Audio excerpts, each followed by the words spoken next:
Welcome back sa ating channel. Naging mainit nga na usapin di umano sa mundo ng social media ang ginawa nga ni Kong Rodante Marcoleta kay Nölï De Cäströ at Governor Mamba na ito.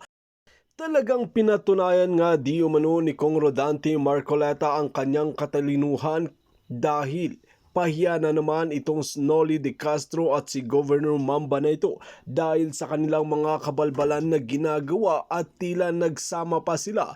Dito nga natin makikita mga kaibigan ang mga korap na opisyalis at mga mainstream media na tila talagang tumatanggap na sila na talagang kahit mali ay ginagawa nilang tama. Kaya naman hindi di umano pinalagpas ni Kong Rodante Marcoleta na ito. Matatandaan natin si Kong Rodante Marcoleta mga kaibigan na isang batikan na congressman na talagang hindi pinapalagpas ang mga pulpolitiko na ganib sa kapangyarihan, lalong-lalo na di umano sa corruption at nadadamay ang mga taong bayan na walang kalaban-laban na talagang pinapahirapan ng mga pulpolitiko na ito. Ngayon nga ay tila sumabog sa galit si Marcoleta. Inilabas nga talaga ang mga ebidensya laban di umano kay Governor Mamba at Nölï De Cäströ na ito. Dito natin mapapatunayan mga kaibigan na makatao nga talaga si Marcoleta. Kaya naman marami pa rin gustong pabagsakin si Marcoleta na ito. Dahil malaking tinik at sagabal nga raw si Kong Rodante Marcoleta sa plano ng mga pulpolitiko na ito. Sana lamang ay hindi bigla na lang mawalan ng buhay itong si Kong Rodante Marcoleta dahil sa tapang na pinaglalaban at binubulatlat ang mga kabalbalan ng ginagawa ng mga pulpolitiko na ito. Well mga kaibigan, para nga sa karagdagang impormasyon, panoorin nga natin ang buong video. At kung bago ka pa lamang sa aking channel, huwag kalimutan i-click ang subscribe button at notification bell para lagi kang updated sa ating mga bagong video. At para sa solid viewers natin dyan, maraming salamat sa walang sawang pagsuporta. Program of Nölï De Cäströ. You made some allegations there that, the reason why you didn't come because you were excused. But that was a different story. You were excused then because you were trying to argue on the issue of sub judice. Somebody explained to you that sub judice does not apply in Congress. We have our own rules. Alam mo naman yun, you are also an honorable member of this house before. Kahit na Supreme Court pa yung nag-hear, they will yield to us because that is the right of Congress. Sinabi mo doon paano naman ako pupunta doon? Sub judice. Personally, this is not applicable. So I'd like to believe that you're using that more than that, than using the reasoning that your lawyer is not with you. You have to give us better explanation than that. When I say, we'll be lenient to you. We can lift this order of suspension, but you have to be honest with us in explaining to us. Please. Mr. Chair, when I said I am totally dependent, I'm not totally dependent on for him or for her to tell me what to do, but informing me. Because everything that comes, any correspondence that comes before it reaches me, it is through her. Ganun po yung nangyari. Ang tingin ko, because when she was detained here, siguro nakalimutan din po niya. That's why it came belatedly, yung explanation po namin. Hindi ko pa sinasabing siya na lang ang mag-a-answer. Hindi po. Governor, sinasabi ko, ganito lang to Palagay mong nakakulong yung, alam mo, by text message. Pwede ka naman niyang i-advise Hindi naman namin, Mr. Chair, kinuha ba natin yung cellphone nung legal officer? There are certain hours that the provincial administrator is being given the opportunity to use her cell phone. Did we capture her cellphone? No, as per request niya, pwede yung magamit for a given period of time. So on that premise, Did we prevent her from contacting the good Mr. Chair, she's only provincial allowed to use the cell phone 30 minutes in the afternoon and 30 minutes in the morning. that's correct. O di malaking bagay na yun.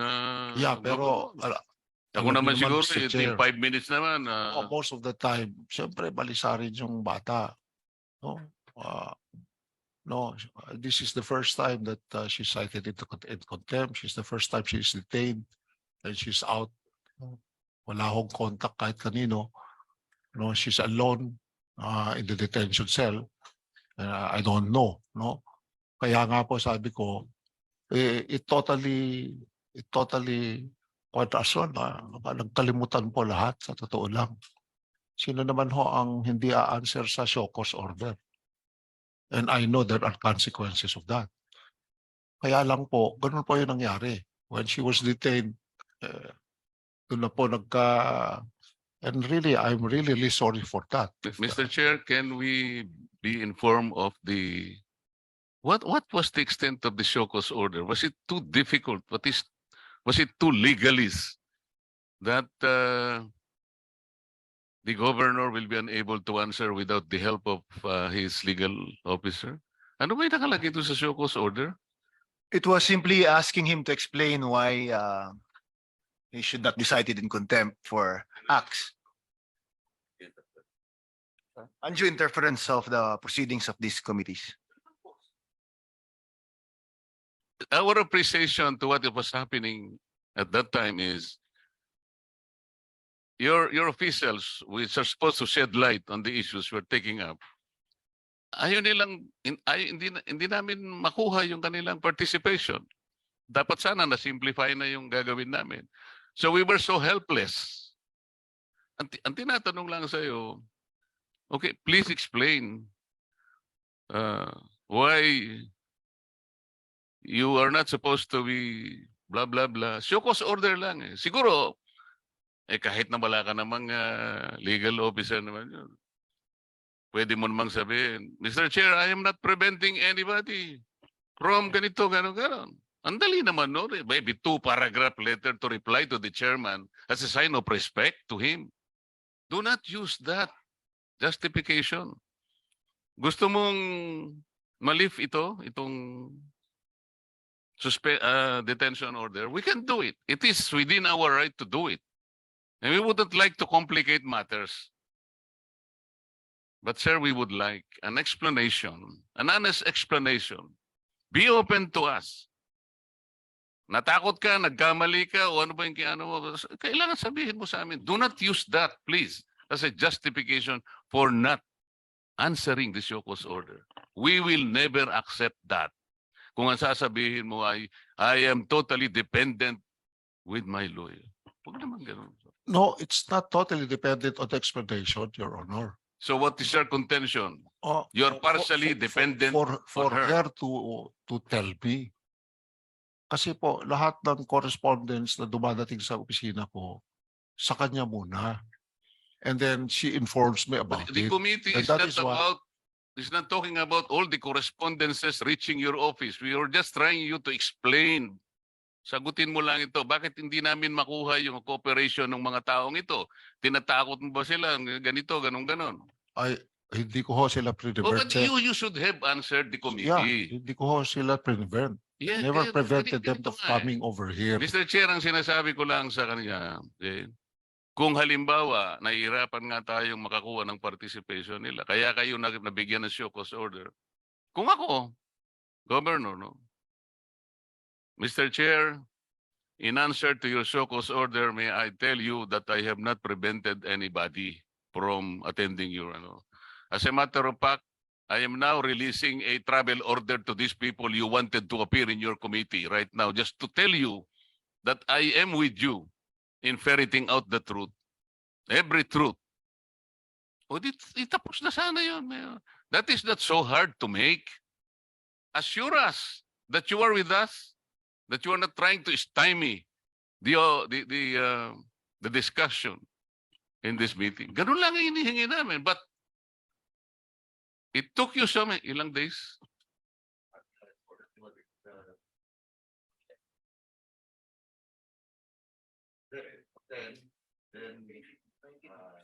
Yun yung sinasabi namin, Governor. 835 paragraph letter. Sige, maski na 3 paragraphs lang. It's a Sir- sign of respect. Kaya nga sir, sabi ko, hindi niya nasabi sa akin na I have to come up with a show cause order. Really sir, yun ang kuwang ko. So I thought all the while, walang ganun sa akin. And then she was detained here. So that is why na-explain lang niya yon nung nakalabas na siya. No? At sinabi niya sa akin, oh, yun po yung nangyari sir sa amin, Mr. Chair. What you're trying to make us believe is that somebody is supposed to explain to you the value of that show cause order. No, I know. Without anybody explaining to you, you will not be able to understand that. And therefore, you are barred from. No, sir. Kung alam ko lang na meron, I could have consulted anybody. So, Mr. or I Chair, could he have doesn't asked. know that there was a Hindi ko show cause alam. order? No. He was properly notified as far as the committees are concerned. But the records are with us. You even requested for 2 days to reply to the show cause order. Well, sir, kung alam niyo lang, hindi ko alam talaga. Kung alam ko lang, I could have asked them kaagad. Kaya I was also asking my kwan. Kaya ka Governor, answer lang ako after. And Are I'm you really, trying- really sorry. sir, I'm sorry, sir. Are you trying to make these committees believe that your provincial administrator would, on her own, ask for an extension of time to file your explanation? No, sir. No, sir. We decide on that. I decide on that. She Yes, will sir. always consult me. So if you Pero ask, at that point in time, I was never told. sir, there was a request for an extension of time to file an answer. And now you're telling me that you are not informed when you just earlier said, Mr. Chair, can you please present to him the request made by the provincial Sir- governor requesting sir, for 2 days? I really didn't know kung granted nga yung extension or not. Dahil nakulong na si Attorney Charo that time. Nakulong na po siya eh. Anyway, I have with me the letter that was signed by Attorney Maria Rosario Mamba Bidaflor. And no signature affects yung sa kay Gov. So it is only the provincial administrator that sent to us and signed on behalf of the employees and the governor. Now, let me read lang yung item number 4 para malinaw lang. Kasi yung iba, kaugnay doon sa ibang mga employees. Now, ito yung item number 4. Furthermore, the provincial governor also received the undated show cause order of the Joint House Committee directing him to submit written explanation of the failure of the 17 employees of the provincial government of Cagayan who are witness to the ongoing investigation of the Joint House Committees regarding House Resolution 145 and Resolution 146. Being under their direct control and supervision to be submitted before 2 p.m. of August 8, 2023 to these honorable committees. So ito lang. So signed by the provincial administrator, Attorney Maria Rosario Mamba. but Mr. Chair, the governor just testified moments earlier, said that the provincial administrator would never do anything like that without his approval, correct? Yeah, that's true, Your Honor. So then you were informed. Yeah, but I didn't know na kung granted o hindi. No, number 2, sir. Talagang we were Bakit ka pa sobra po naman, yung devastation bakit ka pa namin, naman sir. hihingi ng 2 araw kung di ka naman naniniwalang gagrant pala namin? So kahit saan kami yung talo rito eh. Inisyon ka namin ng show cause order, humingi ka naman ng 2, dapat i-assume mo naman na ibibigay namin sa iyo ang pagkakataon na 2 kasi sumulat ka eh. Ngayon sasabihin mo, dahil hindi ka naman nakakasiguro na bibigay namin sa iyo yung 2 araw, ba't ka pa humingi ng 2 araw kung yun pala yung iniisip mo? Sir, kaya nga ako sa dami po ng trabaho, sir. Marami rin So, tayong trabaho. we are sir. on the state of calamity. We were we were also searching for 4 others na nawala that time. Wag O, po alam niyo lang, sir. nating gagamiting justification yung trabaho. Yun po ang sinumpaan natin. Sir, but Governor, please. sir, kung po ito, Mr. Chair, I have a super typhoon that hit us and I was responding to all of this. No? Hindi po kasi yung nagtuturo-turo lang. Sa totoo lang, no? Ako po yung mismong the thick of anything that happens in my province. I am always there. And that is why, no, siguro nakaligtaan din po namin ito, nawala rin sa aking isip. So really, I'm really sorry, no, for not responding to this on time. But really, it was never meant to. Parang wala naman sa loob mo yung pagsusorry mo. You keep on arguing kasi. Alam mo, aminin mo na lang sana, hindi yung pati yung typhoon na ginagawa natin, yung trabaho natin. We're visited by typhoons regularly 20 times. 6 or 7 of these are very strong. As public servants, hindi natin alam kung gaano ang trabaho na nakaharap sa atin. Ngayon lang, kaya ako na-late na naman, napakarami ko pong, pero hindi ko gagamitin po yun. Wag mo kaming bibigyan ng ganong arguments. You are faced of a detention order. Sabi ko nga sa iyo, we have the right to lift this depending on the kind of answer that you will give us. Be honest with us. Yun lang. Walang personalan ito, Governor. Kasama ka namin dito noon. And we value that. We value that, whether you believe me or not.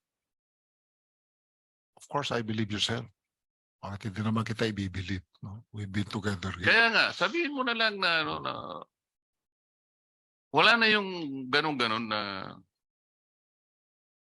maging honest ka, then we will weigh your explanation. Well, as far as I can remember, sir, ganun yung kuwan ko eh. Yung recollection ko nito. I don't want to reason out, sir. Sa totoo lang. No? I just want to be as honest as I could sa inyo lahat dito. No?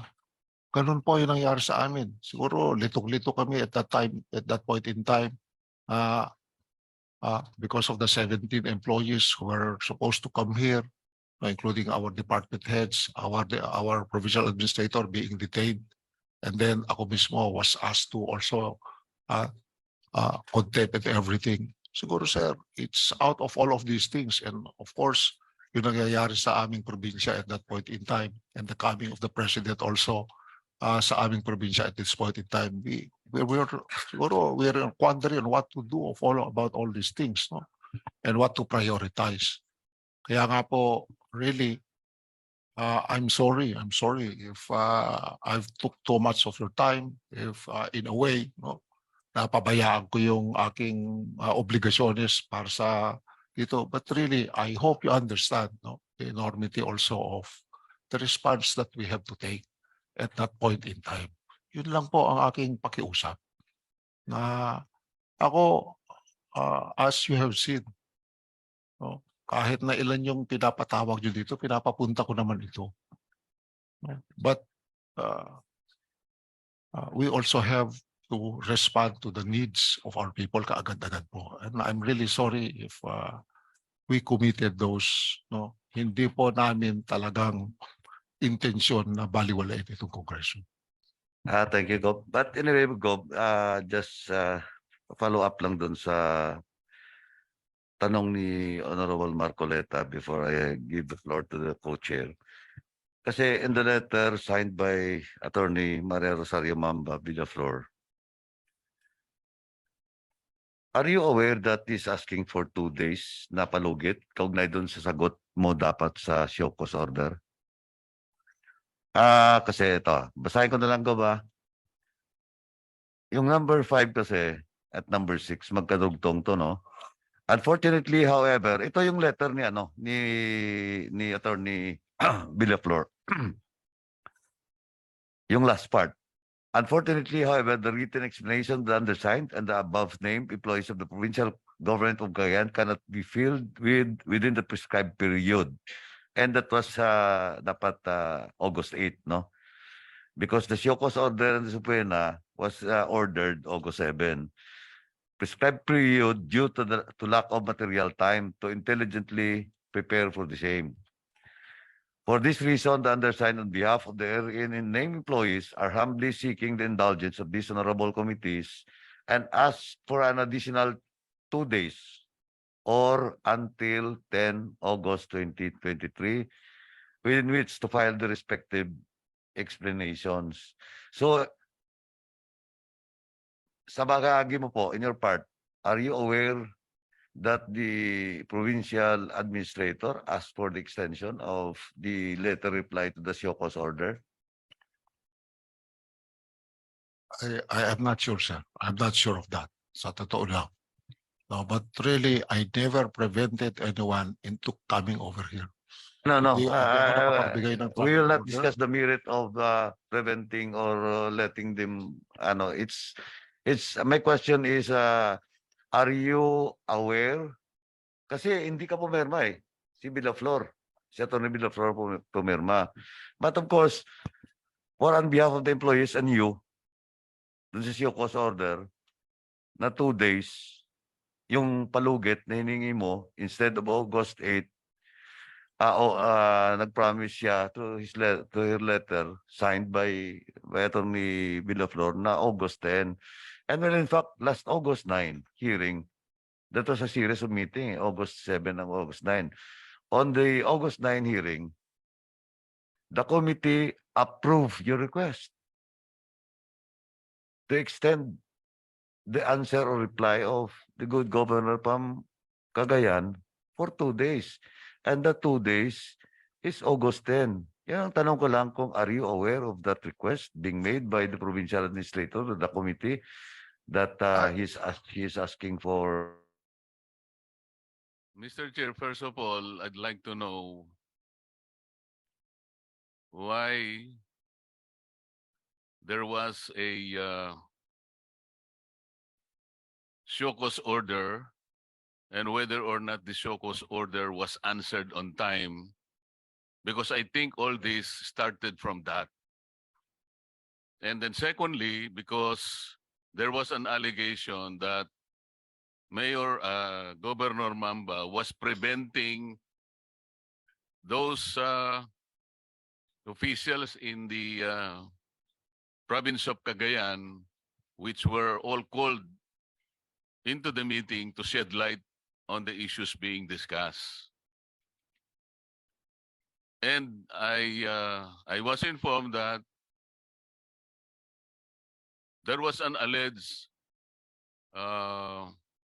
order for them not to appear in this meeting.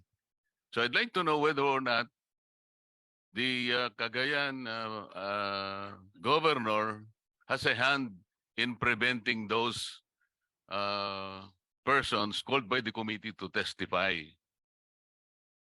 This is the first thing that we have to establish. That is the reason why the detention order and contempt order was issued in the first place. Okay, now I think I do not know the questions asked and I do not know the answers given to these questions. Have these questions been asked and whether have they been satisfactorily answered? Because it now rests on us whether or not the continued presence or detention of the governor of Cagayan, this is still justified under the circumstances.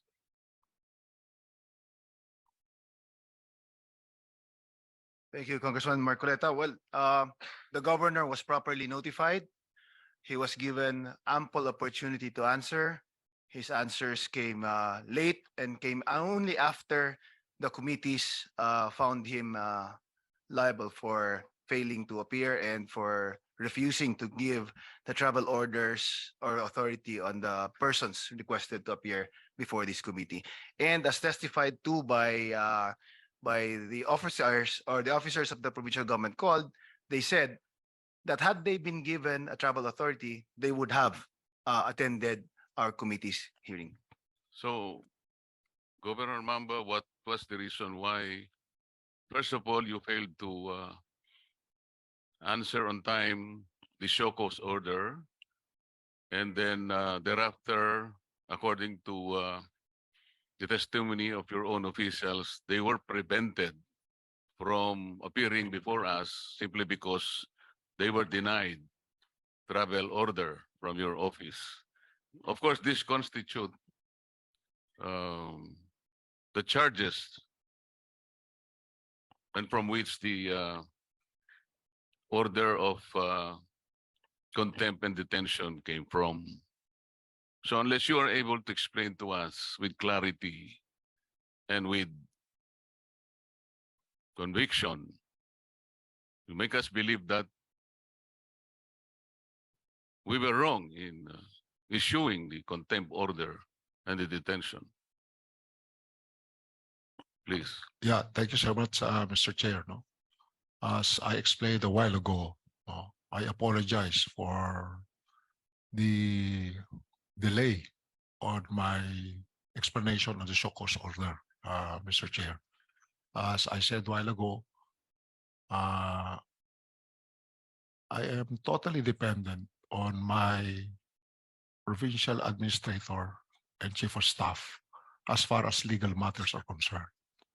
No, You were totally dependent on. yes, because she's a lawyer, and that's why I consult her every now and then, no, on these things. And she's also the one informing me of the explanations that I have to do. I'm not a lawyer, Mr. Chair. That is why. Was the show cause order so difficult to answer? Did it contain all legal issues, Governor Mamba? Well, I leave that to my lawyers, especially to Charo, my provincial administrator. Mr. Chair, I hope we can believe that. You know, Governor, you are a very responsible leader of your own province. I'm not saying that you will not depend on your legal assistant or whatever his or her position is. Kasi ganito, But- When you are called to make an explanation, it's a show cause order. You will not depend on anybody. It's your life that depends on it. I hope you can make us believe that that is the only reason for that. Because aside from that explanation, whether or not we will have to accept that, there are other public statements that you made that most of this besmears the reputation of the members of this committee. We saw the video, and Well mga kaibigan, dito natin mapapatunayan kung gaano nga ba talaga katigas ang puso ni Nölï De Cäströ at Governor Mamba na ito. Basta talaga gumagawa ng kalokohan ay talagang kahit matuwid na at meron pa ring ebidensya ang pinapakita ay talagang pilit nila na sinasabi na mali ang ebidensya na hawak ni Kong Marcoleta dahil sila lang daw di umano ang mga tama. Well mga kaibigan, ipakita nga natin ang ating suporta kay Kong Marcoleta. Just comment below sa ating comment section ang inyong mga opinion at ating pag-uusapan.